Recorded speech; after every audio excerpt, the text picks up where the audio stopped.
పరిశుద్ధంగా జీవించాడు, చనిపోయి తిరిగి లేచాడు, మరలా రాబోతున్నాడు. ఇదే సువార్త. దేవునికి మహిమ కలుగును గాక.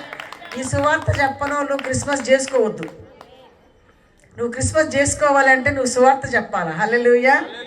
కాబట్టి చెప్పాను కదా, యేసుప్రభు క్రిస్మస్ పండుగ అంటేనే ఇవ్వడం.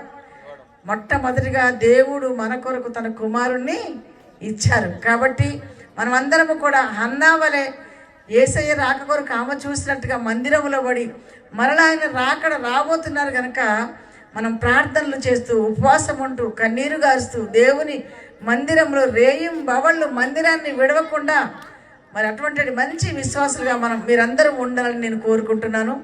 మరి ఈ యొక్క కూడికను ఏర్పాటు చేసిన ఈ సంఘ బిడ్డలందరికీ మరొకసారి నేను అభినందిస్తున్నా. దేవునికి స్తోత్రం. మీ అందరినీ దేవుడు బావుగా దీవించాలి. ఇంకా సేవకురాలకి మరి అయ్యగారికి మీరు సమీపంగా ఉండి మీరు పరిచర్యలు చేస్తూ అనేక ఆత్మలకు ప్రయోజనకరమైన సంఘముగా ఈ సంఘం ఉండునుగాక. హల్లెలూయా. మరలా క్రిస్మస్ వచ్చేంత వరకు కూడా దేవుని కృప మీ అందరికీ తోడై ఉండి ఈ క్రిస్మస్ ఆనందం 360 రోజులు మీతో ఉండాలని కోరుకుంటున్నా. మాటలు ముగిస్తున్నాను. దేవుడి మాటలు దీవించునుగాక. Happy happy Christmas.